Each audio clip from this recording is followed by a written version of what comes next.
Hi, folks, and welcome to Week 3 on Settler Indigenous Warfare. As usual, here's our list of learning objectives. Let's get into it.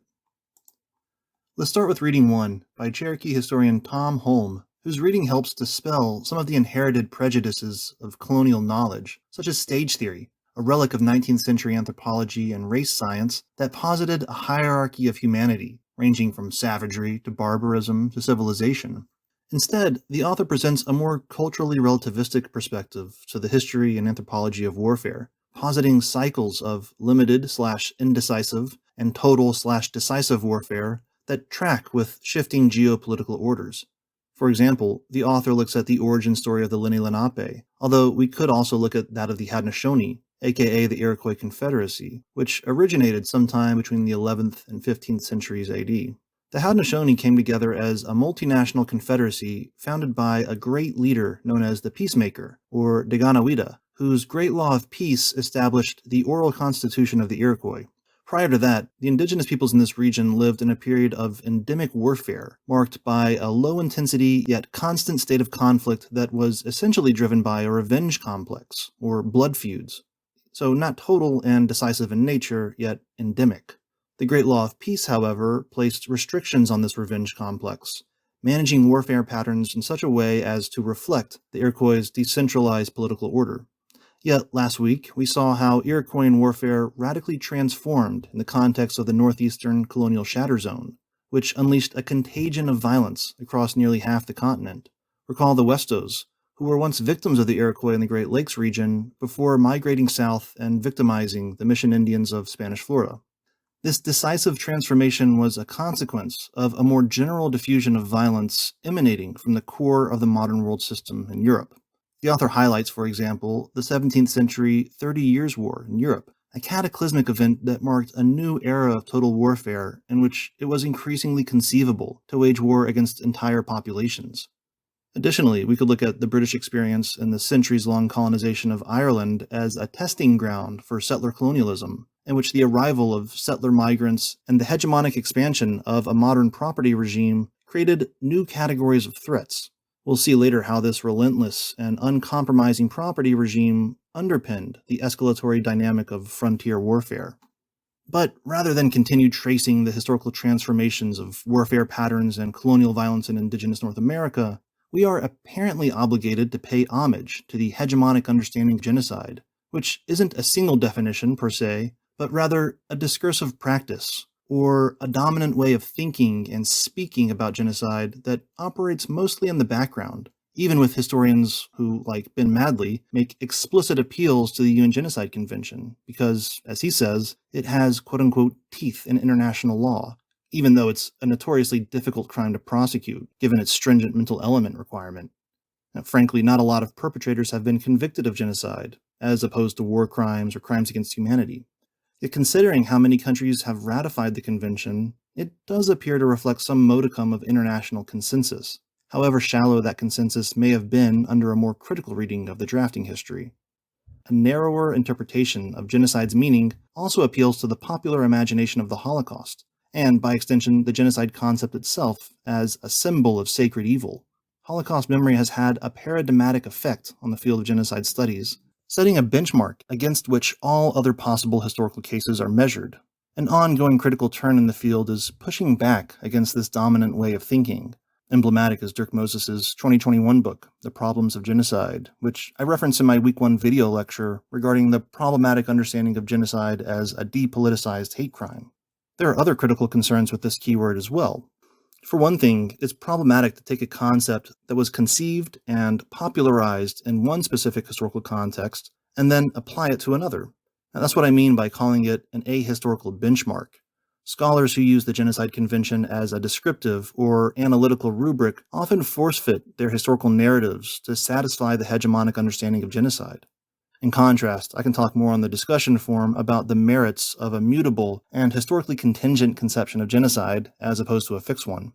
For another thing, there are quite infamously a number of critical omissions in the Genocide Convention, which we'll discuss later this semester. For what it's worth, I find it useful to go back to the first draft of the convention, which was much broader in conceptual scope. Over the coming weeks, I'll refer to each of the three parts of Article 1, Section 2 of the so-called Secretariat draft, which was followed by two more drafts, including the final version, adopted in December 1948, the authoritative text of which was drastically reduced from its original language. Here we see Part 1 of Article 1, Section 2, which covers physical acts of genocide. We've seen a lot of these things here over the past couple of weeks. Weeks 4 and 5 will give us a chance to introduce Part 2 of the Secretariat draft's definition, not seen here, but which covers biological genocide, whereas Week 6 pertains to Part 3 on cultural genocide. With that said, it's important to at least be open to considering the possibility that the types of actions and conditions listed here continue to operate across other strategic phases of settler colonialism. Considering the 1890 Wounded Knee Massacre, for example, we can see how the type of extirpative warfare that is denoted by the category of physical genocide continued to operate, even as American Indian policy shifted to assimilation by the end of the 19th century. But we're getting ahead of ourselves. Now, with this obligatory definitional issue out of the way, let's get back to the business of historicizing colonial violence and genocide. By applying the Shatter Zone framework to colonial history in North America writ large, we can imagine multiple epicenters of mass violence in the 17th century. These were colonial contact zones that ignited multiple series of recurring genocidal conflicts, massacres, and population movements. Jamestown was the first permanent English settlement in Virginia, founded in 1607, followed by the 1620 founding of Plymouth Colony in New England. Now, I'll skip over Virginia here and focus on New England. The province of Carolina, by the way, was established much later, in 1663, but we covered that geographical zone last week. For now, I want to use the New England case to analyze the social and cultural conditions in which genocide became conceivable. For example, before the Puritans even landed at Plymouth Rock, they brought with them a highly prejudicial mental picture of what awaited them in the New World, based on exaggerated and fabricated travel narratives and reports. They expected to see quote-unquote savages who were associated with Satan, so they were already predisposed to dehumanizing the native peoples they encountered. Additionally, the Puritans' belief system was underpinned by a Christian fundamentalist reading of the Old Testament. The Puritans saw themselves as God's new chosen people, and the Indians were slotted into the preordained role of the Canaanites, thereby providing a theological rationale either for genocide, denoting a more active form of divinely inspired violence, or if one prefers the more passive, sanitized keyword, ethnic cleansing, as if God just took care of it himself so that his chosen ones didn't have to get their hands dirty. It's worth noting that from 1616 to 1619, i.e., the years immediately leading up to the founding of Plymouth Colony, native populations on the southeastern coast of present-day Massachusetts were hit hard by an epidemic. But they didn't all vanish, of course. The Puritans instead entered into a highly contentious geopolitical landscape that was, at least initially, dominated by indigenous polities. These early settlements were isolated European outposts in a world where regional political centers of power were concentrated around variously sized indigenous polities.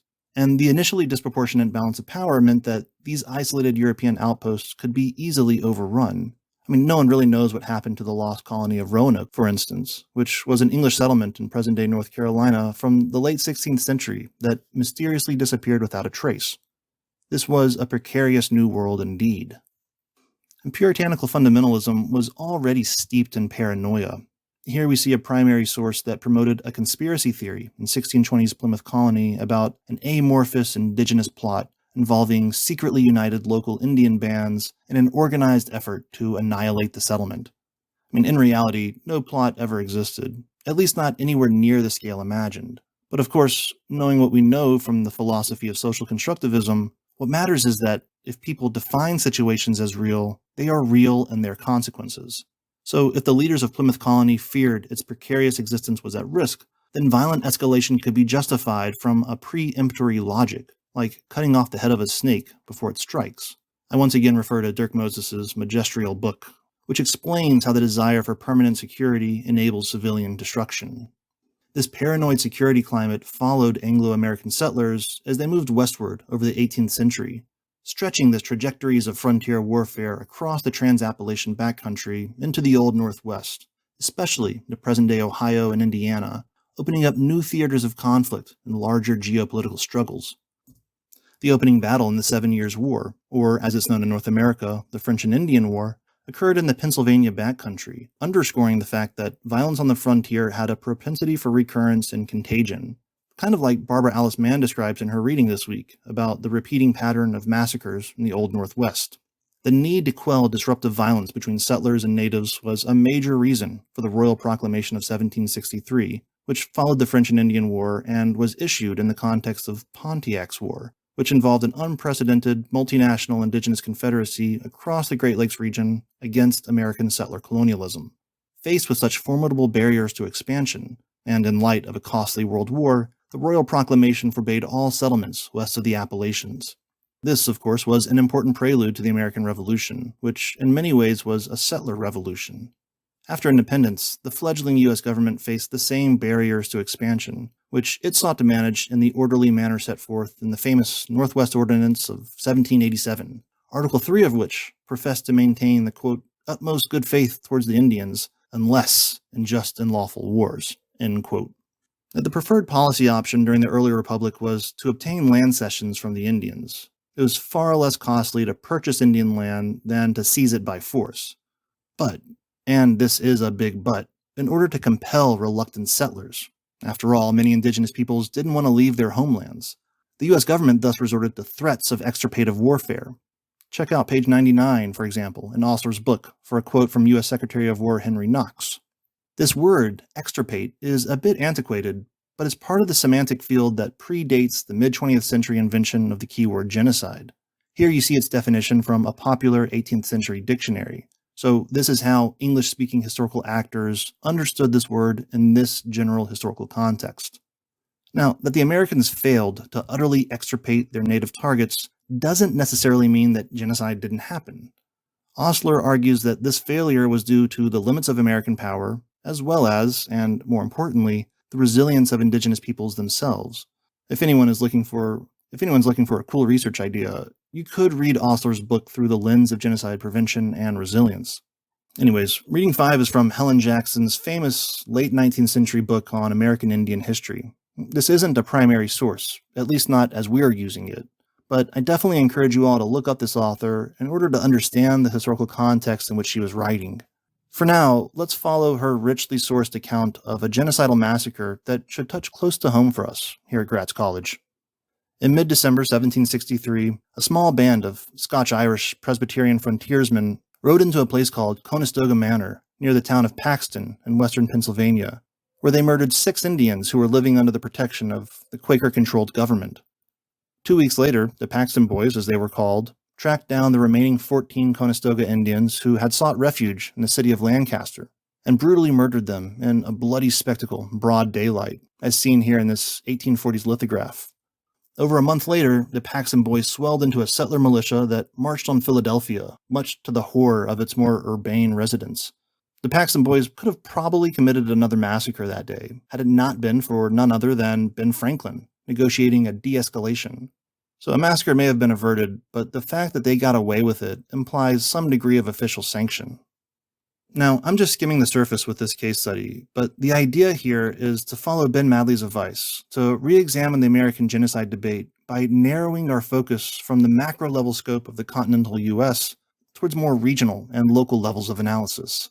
The regional scope enables us to see how the contagion of mass violence spreads across space and time, such as the way the Paxton Boys moved across the state, bringing violence with them. Whereas the complementary local level of analysis shows how mass violence is performed by perpetrators, witnessed by bystanders, and suffered by victims, giving us a more intimate glimpse into the horrors of interpersonal violence. Reading 5's gruesome account thus paints a bloody spectacle, and as we've seen in many other cases of mass atrocities, the violent excesses involved with mutilating bodies, torturing victims, all the other horrible things beyond just killing people. All of that excessive or transgressive violence serves a communicative function. To the Indians, the perpetrators were saying, leave or else. It's the logic of ethnic cleansing, just terrorizing a population into fleeing for their lives. To colonial authorities, this violent display said, deal with the Indian problem, secure the frontier, or else.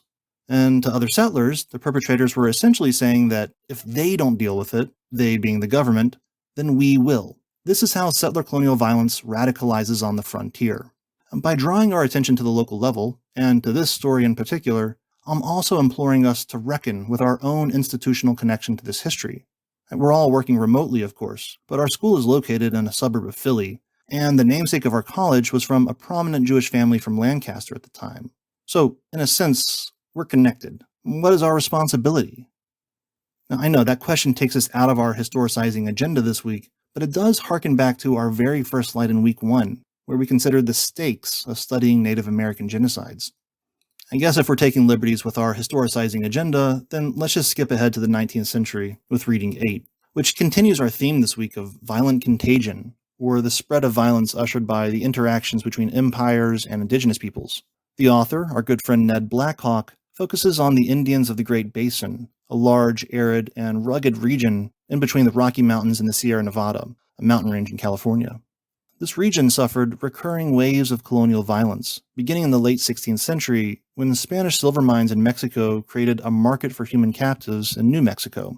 The large equestrian Ute bands living on the border of the Spanish colony embraced this commercial opportunity at the expense of the initially non-equestrian Paiutes and Shoshones, whose populations were devastated by incessant slave raids, leaving them susceptible to subsequent waves of mass violence.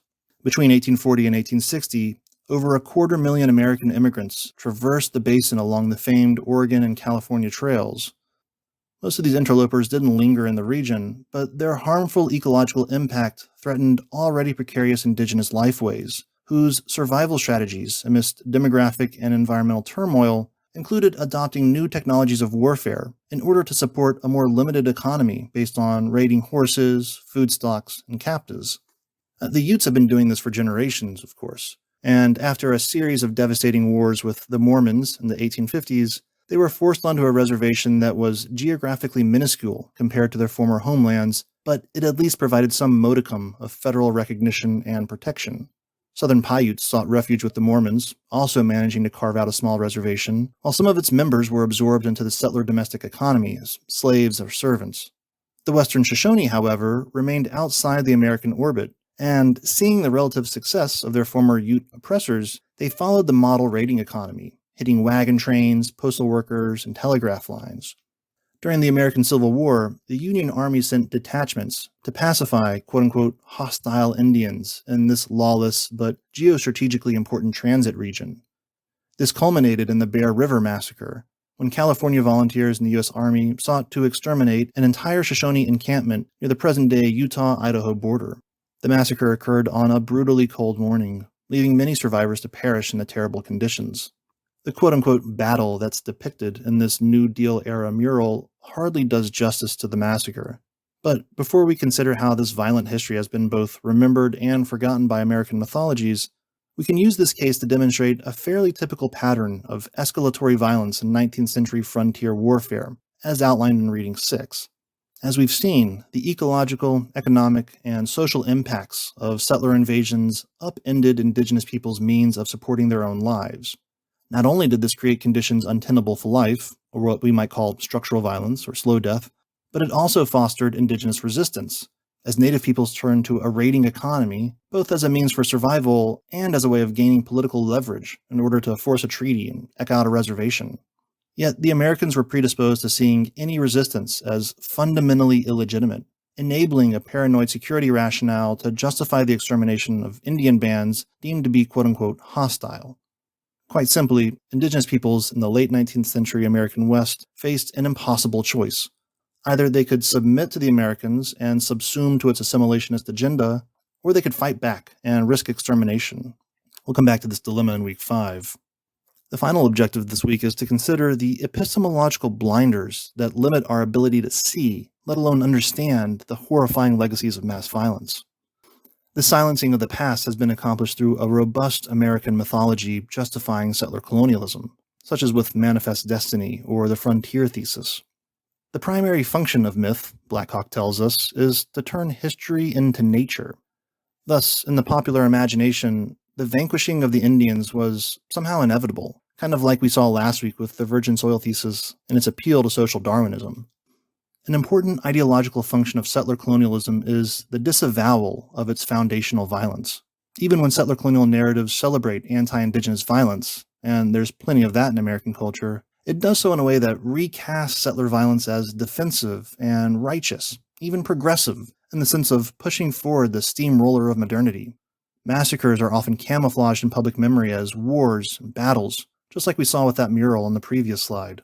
This sort of semantic word game is enabled by the hegemonic understanding of genocide that typically appeals to the authoritative definition provided by international law, applying the narrow definitional benchmark set by a specific intent to commit genocide due to racial animus, thereby enabling the omission of cases of civilian destruction that are framed in terms of military necessity or a security logic. Rather than privilege the subjective state of perpetrators in determining whether or not the G word applies, we should at least consider how Indigenous peoples themselves understood this mass violence. Indeed, Jeffrey Osler's entire project is built around reading settler primary sources against the grain in order to uncover a quote-unquote hidden transcript that communicates Indigenous peoples' intimate knowledge about this thing we call genocide. Treaties, for example, were recorded by the more powerful Americans in English, yet a close reading of, say, the very first Indian treaty in U.S. history, the 1778 Treaty of the Delawares, clearly shows that they were aware of the Americans' intention to quote-unquote extirpate the Indians and take possession of their country. That's right there in the primary source, hiding in plain sight. We can also read native stories of survivance as registers that provide historical evidence of how settler colonial violence has been experienced, although this opens up an important methodological and ethical discussion about the merits of oral traditions and knowledge production. For those of you familiar with Holocaust historian Saul Friedlander's famous narrative style, I think this approach to understanding colonial violence and genocide in Indigenous North America is akin to his integrated approach to using victim testimony in the historiography of genocide, not only as a means of employing alternative forms of empirical evidence, but also in order to stir the historical sensibilities of readers. Okay, and that's it. We have our usual discussion forum assignment this week, as well as the abstract proposal for the final paper. Please note that this is only if you choose to do an individual paper. If you're working on the group project, you don't need to worry about this. Reach out to me with any questions, concerns, or ideas. Anyways, thanks for listening, and I'll see you next time.